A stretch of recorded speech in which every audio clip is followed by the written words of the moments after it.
What's up? Welcome to the Confluence VC podcast. This podcast is meant to give you a personal glimpse into the next era of investors and operators.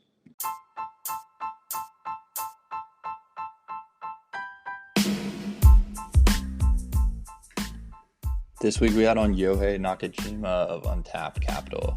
Untapped is an early stage fund that bets on overlooked founders across the world. Yohei has built up a massive network through previous experiences at Disney, Techstars, and Scrum Ventures. And part of Untapped's unique strategy involves leveraging that network to help his portfolio companies succeed. In this talk, we discuss some of the flaws around relying on referrals for deal flow, betting on businesses making real impact in the world, and no code and the expansion of opportunity when removing barriers to development. Yo, everyone, welcome to the Confluence VC podcast. Today, we actually have a long-term friend, mentor, fellow alumni, etc. on the podcast, my homie Yohei, who's just built his own fund and has a very interesting take, great platform. And in contrast to him having a stellar network, it's arguably like deviating against using that as the core of what he's doing. I'll let him take over and maybe tell us a little bit about himself, why he's such a great person, and really just how he got to this point, what he's building. Thanks, Tyler. Thanks for having me. I think I'm okay, but I'll tell you about why I'm okay. So I've been around startups for probably 15 years, started really on the community side. I was really active in the LA startup ecosystem. I'll do a quick background and then talk about Untapped, and we can talk about whatever's most interesting to you guys. But I started on the community side, right? First stacking, just going to events, then helping events by stacking chairs, then running events and so on, and built out a pretty solid LA network. And then when Techstars came to LA to spin up the Disney Accelerator, I jumped on that team to help spin up the Disney Accelerator for the first 2 years before jumping into a more central position at Techstars as the first director of pipeline. So I was figuring out how Techstars at that point, 30 accelerator programs, gets better at finding startups. And then after that, I jumped over to a seed and Series A fund in the Bay Area called Scrum Ventures with close ties to Japan. I sat on the investment team as a venture partner and helped spin up their consulting arm, where we were doing startup sourcing for Japanese corporates like Nintendo, Panasonic, Dentsu, SoftBank, and so on. And that's what I did before spinning up Untapped. I started with my good friend Jessica Jackley. She's most well known for being the founder of Kiva. It's the two of us running a pre-seed firm to generalist firm to invest in unexpected founders without a strong network into VCs across the US. We're talking like tech introverts, underrepresented founders, young, small town immigrant, and they're not in our network almost by definition. So our unique strategy is that we primarily source through outbound. So majority of the founders I talk to are ones that I cold email. And then on the back end, just gonna have built a pretty strong network, but our goal is to support these founders in helping them grow a network that they need with our own network. Right? So absolutely still leveraging my network to help the founders succeed, just not leveraging it to find the founders that we invest in. So I'll pause there because I covered a lot and just talked about my background and fund. So let me know what you want to do. When it comes to you, man, I let you take I oftentimes sleep on like how deep you were, how early you were on the Techstars side of things. That's legendary. And then was a huge fan of Scrum, still am. And ever since you told me about the fact that you were starting your own thing, I've been stoked. So thank you for giving us that background. Also, shout out to your partner. World knows we need as many minority and women GPs as possible. Yeah, Jessica's fun to work with. She spent a lot of her career being a star in the impact community, and it's great working with her because her and I have an aligned view on what we think of as impact. Right? We always say that we're not impact investors, but we're impact minded, and that we understand that every business has an impact, right? Regardless, every big business or every business that exists in the world has an impact, and we like to think about the holistic aspect of every business, right? Yo, actually, before I dive into any more questions or thoughts or whatever it might be, if you want to take a 15-second, this is why she's so dope, feel free to go for it, and then I'll dive into the rest. Yeah, one of the reasons I like working with her too is we're just very different in the way we think about startups, right? We'll jump on a call and I'm usually asking the founder, right, what are you doing today to figure out what you can do tomorrow? Very like operationally minded, like what's step one, what's step two? And then when Jessica asks questions, she just pulls them out of that and starts talking about the world at large and where their business fits into the context of like where the world is today and where it goes. So it's a lot of fun to be on calls with her, talking to founders and also just like discussing different businesses. because I think it's really complementary. That's great, man. That's great. Yeah, partners are everything. I personally know for a fact that Confluence could not exist in any way if it was just me. So, shout out to partner, shout out to Clay. And yes, let's hop further into what you're building. Give us the FYI on Untapped, please. I've been Well, excited for the world to know more about you all. And every time I hear you talk like anything about what you're building, I'm stoked. And when I read you all's email updates, which hopefully some of our listeners or Confluence members get to subscribe to, or you personally add them to. I don't know if it's like secretive or not. It's just great. yeah, it's actually a private list. I'll ramble for a second. How about that? I'll just talk about Untapped. Happy to do that. So as I said, we're outbound VCs. We reach out to founders. To do that, we want to see as many startups as possible. So probably on a monthly basis, I'm reading maybe 1,000 startup descriptions on a monthly basis across Product Hunt, AngelList, Twitter, startup competitions, and lists that people send me. Of those 1,000, I will track, tag, and score maybe 100 to 150 into our CR. Those, about a third go into kind of our considering bucket where we might reach out. And then of those, we'll reach out to maybe a third, and then we'll invest in one of those companies. So we have this like huge pipeline. But what's really cool is that we have this incredible database, right? Because I'm tracking 100 to 150 startups a month of interesting startups that are generally pretty early, tagged with industry. So one of the things I started doing when we started Untapped was a monthly update to keep our friends posted on progress, LPs and whatnot. And in addition to sharing updates about our fund, I decided I'm going to share some interesting startups. And when I did that, I had an incredible kind of click rate because people were reading it and people really enjoyed it. So that just became part of our updates. So every month now, I will pick 2 or 3 categories where I've recently seen startups, just go through our kind of pipeline, and then write up interesting startups I've seen in those categories. And it's been great because our updates list gets a consistent 60, 70% open rate. I think we're averaging 67% last I checked on open rate, which is pretty high, but it's just such a great way to scale communication with a community of friends that you want to keep in touch with to be able to write something that they want to read. To be very clear, everyone, I'm gonna let you finish. I'm pulling a Kanye right now. I'm gonna let you get back to it. But no, I've never had email be sent to me that's that refreshing. Like the style of it is basically you just talk to me like, hey man, you ever learned about this random thing? And then just like a free flow. If you're interested in these 15 things for this subtopic, or if your life could be improved in these X ways, here's a company for every one of those things. And here's 3 options. And it just feels so natural. I can hear your voice in it.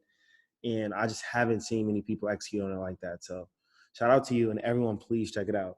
Thanks. It's pretty fun to write because last time I did real estate, what I'll do is I'll go through my pipeline and just search for real estate prop tech, and I'll pull up 40 to 50 links.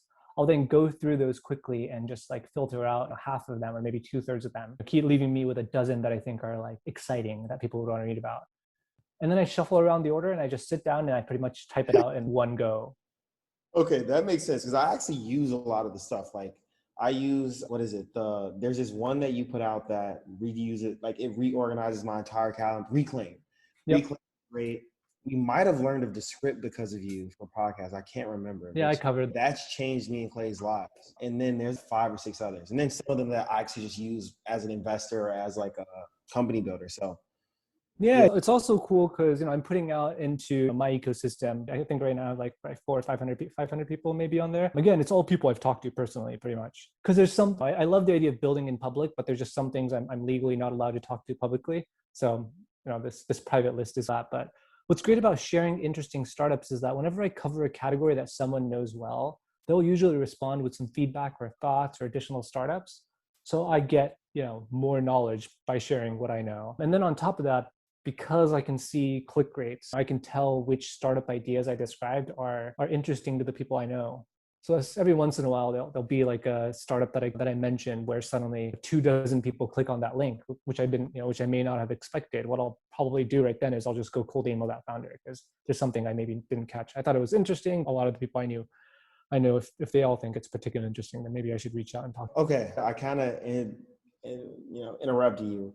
as a very, very rude human being. No, that was a nice little shout out. Yeah, I think one of the things you wanted me to talk about too was our custom CRM. I'm obsessed with workflows. When I did director of pipeline at Techstars, I had this beefed up Google sheet, a custom Google sheet with tons of scripts written in it that had a lot of automations. And so when I set up Untapped from the get-go, I knew that tech was going to be one of our strengths. Initially, I was hard coding our own custom CRM, migrated over to a no-code base. So now it's it's an Airtable backend.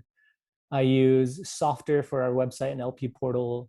I have an internal kind of CRM mocked up on Stacker, though I don't fully use it today, and then tons of Zaps, but it helps us run super efficiently, right? Reviewing all these companies, minimizing data entry, that kind of stuff. So it's been pretty fun to talk about that publicly as well, because there's a lot of people thinking about and working on this, and it's pretty cool to see VCs become much more efficient and leveraging tools beyond maybe just Salesforce.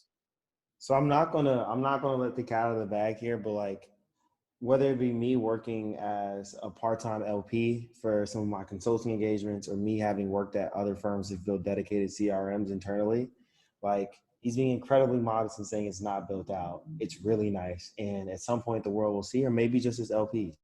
It's really dope. Thank you for putting that together. You actually made me step up to the plate and like think now when I am looking at investments on the LP side of things, when people say they're building like tech-based VC stuff, it's not really there. I'm good on it. But that's like my new baseline of what's dope. So would you take a moment to back up and give us the reasoning or thesis behind why you're outbound only and how that kind of gets back to the roots of proprietary deal flow and all these other principles guiding you taking on this mission when you could have pretty much done anything given your background?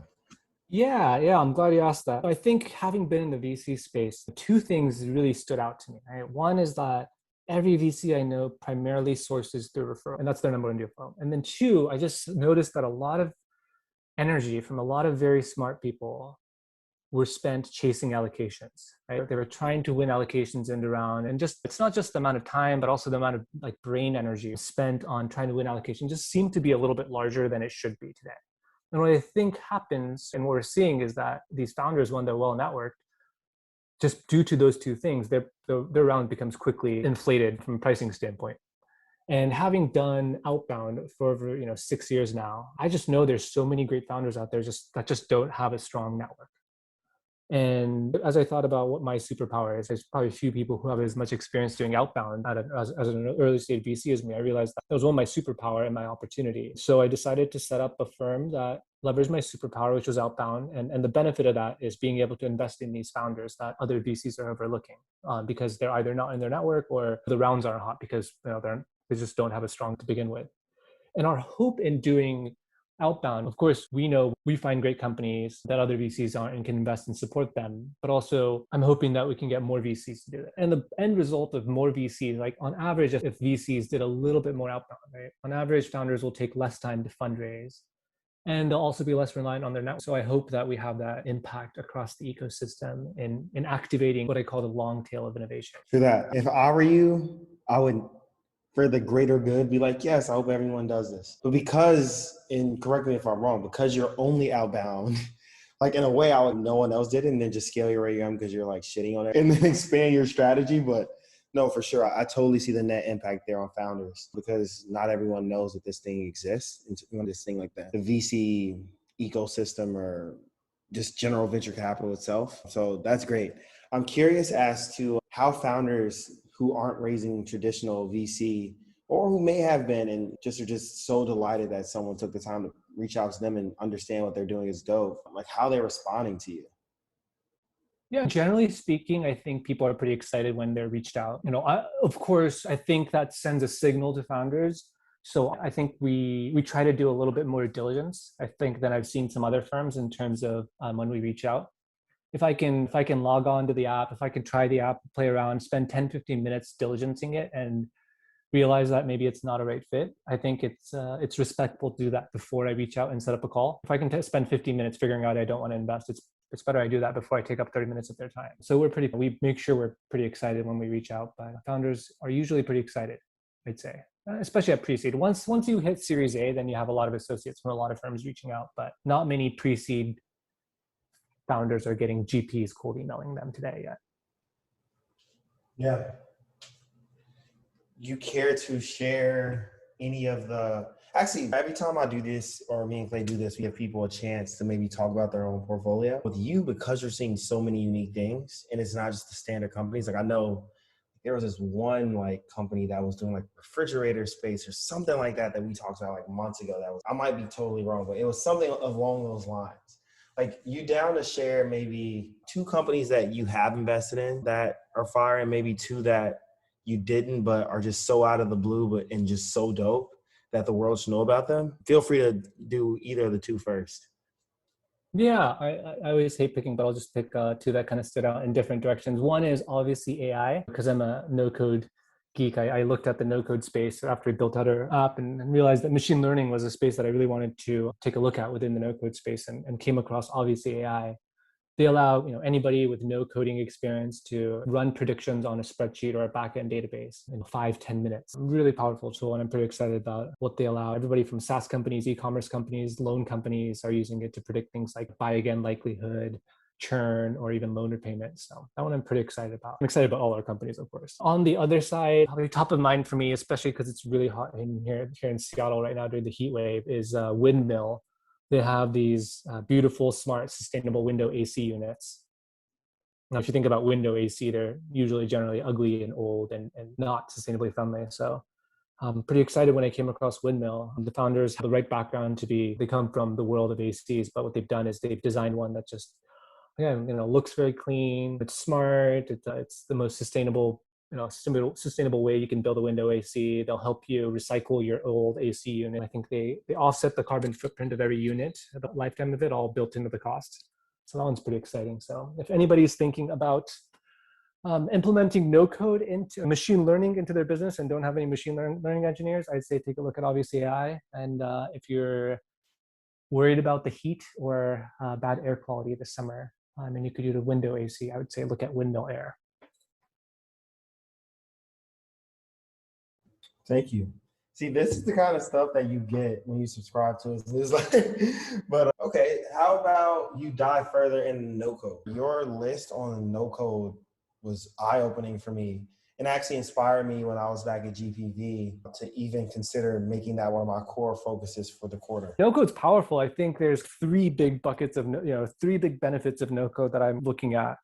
Right? One is saving developers time. Right? If you think about just like coding languages, it's always been about how do we simplify this so that developers can do the stuff that's simple tasks easily so that they can focus on the more complicated questions. And I think no code to some extent is an extension of that.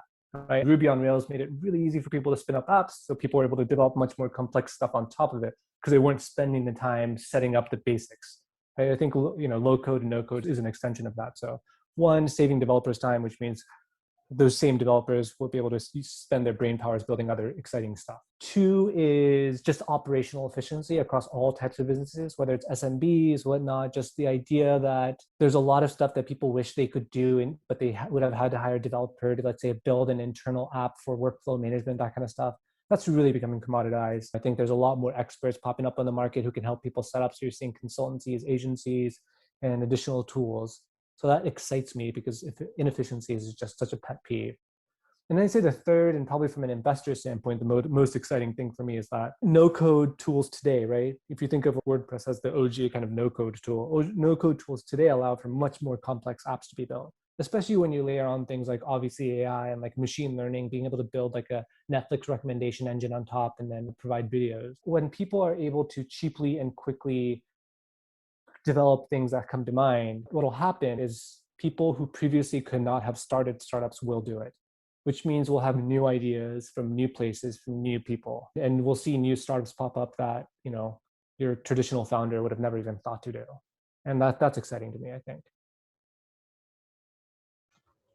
Are there any companies that you see in the space that are breakout that everyone will know soon, or any companies in your portfolio that you just want to highlight in that? Yeah, I already highlighted obviously AI, so I won't use up more time talking about them. But I'll talk about 2 companies that aren't in our portfolio. I think Stacker and Softr are 2. Softr is SOFTR, and Stacker is how you'd imagine it. I think are 2 pretty exciting ones.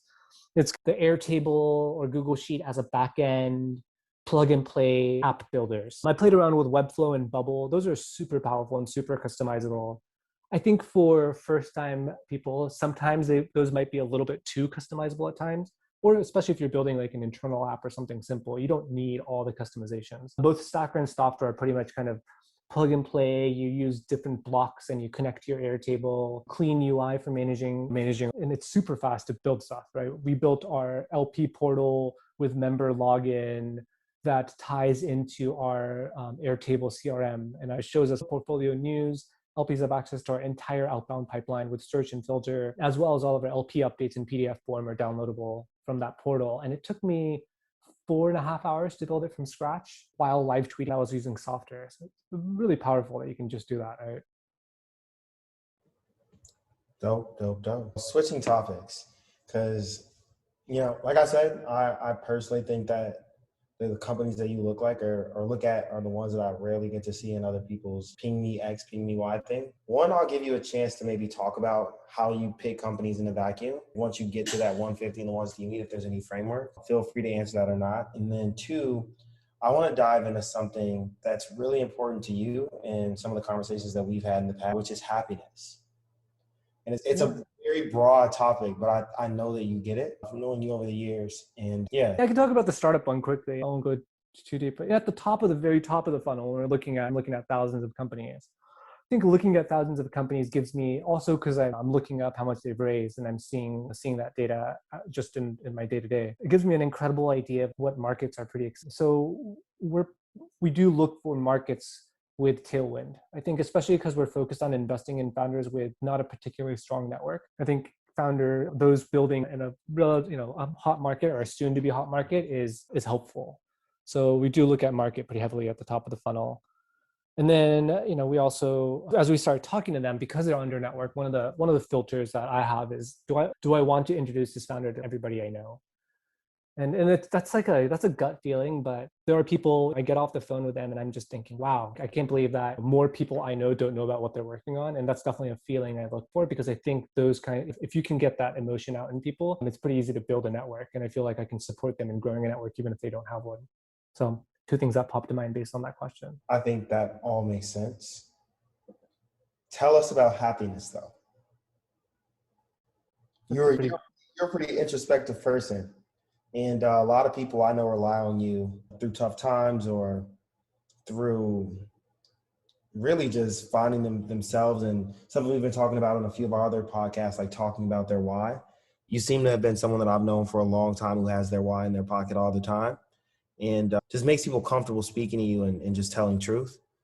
So you down to dive into the topic of happiness and what that means? I've gone through a lot of journey myself, but I've always been, I think, one of the happier people. And I think I've always, been somebody that people come to when they want to be happy, when they want to party or whatnot. But over time, through meditation and whatnot, my philosophy's landed at, me being happy is an a priori assumption. Right? I assume first that I'm happy. And then I look at what's happening in my life. And then I try to understand the context in with which my a priori assumption is true. So, it comes down to it wasn't meant to be and it was meant to be, which is the simplest way to describe my philosophy. But to a large extent, there's a lot of things out of our control. If it's in my control, I'll do my best. And if it's out of my control, then there must be a reason for it to be happening. But yeah, I'm definitely oversimplifying, but I think the key for me is, one, I assume I'm happy. And again, it's way easier said than done, but I've just come to a place where I just assume I'm already happy. So anything that happens in my life must be a reason for why I'm happy. Yeah, that's fire. I always tell people, also, how's your day going? A lot of people will say it's all right or it's okay or whatever that might be. For me, it's like, if it's not a bad day, it's a great day. And I've never really thought about just assuming happiness. So I'm actually going to steal that and radiate it. Yeah, and I think the word happiness is confusing for people too, because there's that like excitement and joy in the moment happiness. There's I'm feeling good, and then there's a life is good, like long-term happiness. And I definitely focus on that. There's that kind of the idea of hedonic cycle. I think is that there's ups and downs, but on average you're pretty much the same happiness all the time, which I more or less agree with, except that I think you can have it be an upward angle over time. And mostly I'm just focusing on that, like long-term, on average, do I seem happier than I was 5, 10, 3 years ago, 5 years ago. And I look for that upward trend, but I don't really focus on my day-to-day emotions, or I try not to. And if something does bum me out, if I get upset, I ask myself, like, is this something I'm going to remember being upset about 5 years from now? And if it's a no, that usually helps me calm down and not be so upset about it. That's a cheat code. That's an easy cheat code, man. Will this be something that I care about or that it makes me unhappy 5 years from now or a year? I'm going to just let that one sit. And while I do that, we open this section up of every guest we have on for you all to ask us anything you all want, whether it be about investing, life, the million things that surround those or in between those. And we'll answer with full transparency, vulnerability, etc. And then we'll close it out with some quick fire questions. What are you most scared of happening this year? Clay? That's pretty deep. Yeah, no, I know.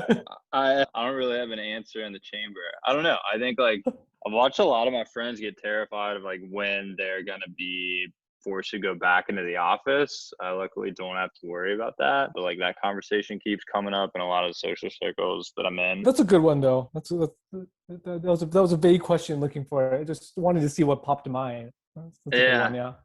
I don't know. I think. But you better give us something better than that, bro. Yeah, I'm trying to think of something better that's like actually applicable to myself. I don't know. I guess like anybody that's like making content or like putting stuff out into the world, eventually, I guess you worry of the audience eventually finding that content or community or whatever you built just not interesting anymore. I think that's like always a thought that's in the back of my head. It's like trying to find ways to just continue to cater to an audience that you have. I guess that's a fear that's more relevant. What about you, Tyler? So for business stuff, like I just decided to start companies and I partnered with this guy who's a serial entrepreneur and all these kinds of things. And I stepped away from venture other than like me and Clay doing Confluence and having our own fun. So I guess I didn't, and also some consulting things. But bigger point is I'm starting companies. That's something new for me. And I could totally fail. And at the end of it, like I could have been set back, but who cares? So I'm not really afraid. When I think about things that are truly afraid and just in the spirit of the truth, which is like, I said, we'll be fully vulnerable and all those kinds of things. Two things make me afraid in life right now. Like a phrase, I don't like to subscribe to the word afraid, but one is my grandmother went to the hospital and was sick for the first time. So I'm like afraid of her and my other grandmother actually turning those corners of potential not being the same people that I've known forever. Or maybe not being here at some point. Like that reality hit me a long time ago, but never hit me until maybe recently. And then two, I dated this girl for a really long time. She's a super special person to me. We've been broken up for a while now, but we've remained really good friends. And we've reached a point where we're either going to convert to trying to do this or hope that life like aligns us again at some point, or the in between of that. And I guess there is a part of me that's afraid of, man, what if at the end of this thing it doesn't align, or it does, and like I have to like fully dedicate. So those are things that linger on my mind outside of like the typical investor, entrepreneur. Will I be successful and for myself and keep up X image for my internal view of self and people's view of me, whether it be family, friends, or associates or mentors and those kinds of things. Thank you for sharing. I know that was a pretty deep one. I feel bad for asking it. Dude, I love it. I feel like that's what this is about. Like there are a million places where people can talk about investing. And now we're 40 episodes deep or something like that with a ton of really dope people.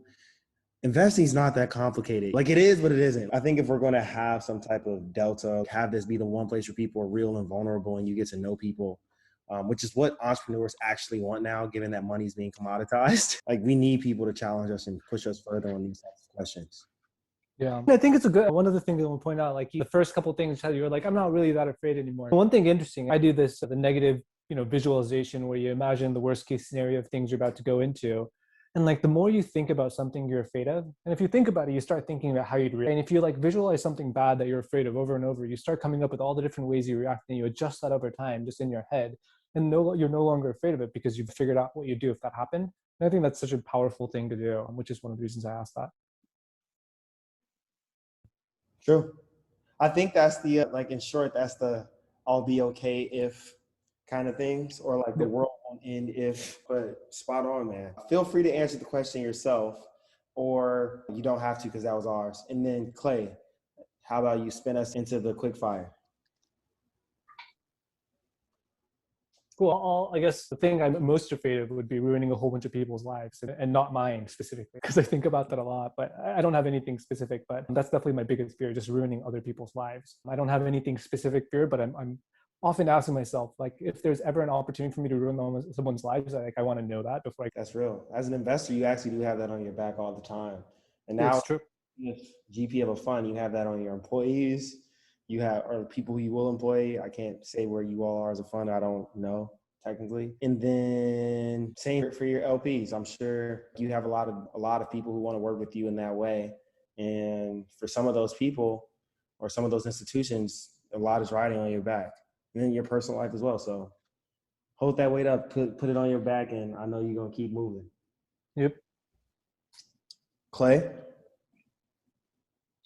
Cool. Sorry, we have these at the end, just quick fire questions meant to be answered in 2 sentences or less. First one we have is, what is a recommendation you hear regularly that you think is bad advice?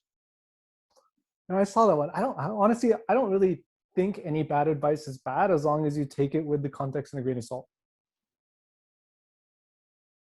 Fair. That's good. In the last year, what new belief, behavior, habit has most improved your life? Not traveling.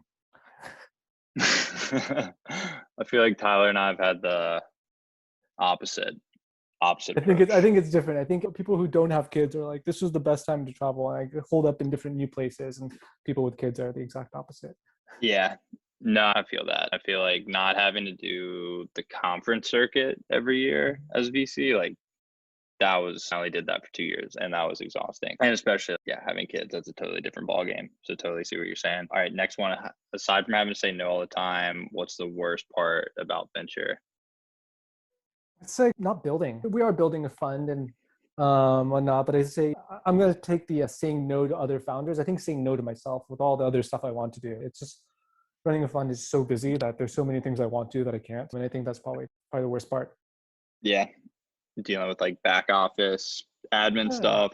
Oh, I wish I could automate this. Oh, how great would it be if I could spend time building this tool and put it out in the ecosystem? And there's tons of ideas, and I have to say no to most of those ideas as well. Yeah. Feel that. Best piece of advice for junior VCs or those aspiring to break into venture? Just look for opportunities to work with people you admire and respect. And regardless of where it is, it doesn't really matter if it's a venture fund or a startup. Like, just work with people you admire and respect, and where you can learn, work with good people, obviously in and around startups. But I think everybody has such a different path to get into VCs. Just make sure you're surrounding yourself with smart people who'll make you smarter. Love that. Yo, couldn't agree more. On that note, I remember being an undergrad, and I had worked at a few funds and was thinking about joining a few. And I remember when I was thinking of working with Yohei and his team at Scrum, and most of the process that he held there was like literally about, do I admire these people? Would it be like a good place for us to build together? And that was the key focus there. So he means that through and through. Thank you. Yes. It's all about the people.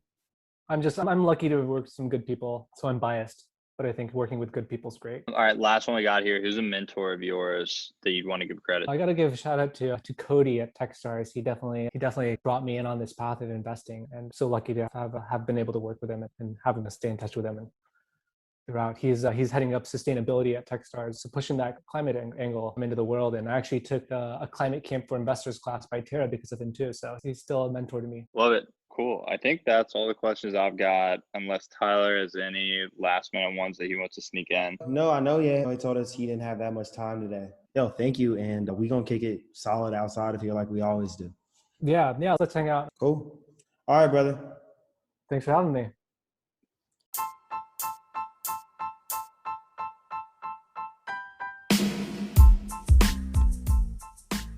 Huge thanks again to Yohei for coming on this week. And I hope that each of you are able to pick up something valuable from this talk. If you're looking to get in touch with Yohei, we've linked his social info in the description below. And if you're a member of Confluent, you can also find his contact info in our directory. For next steps, if you're an investor and have not already signed up to join, we encourage you to check out our website at www.confluence.vc to submit your info to become a member. If you have any feedback for us, please feel free to reach out directly either to Tyler at gpv.com or myself at clay@bunkercapital.com. Hope to hear from you all soon.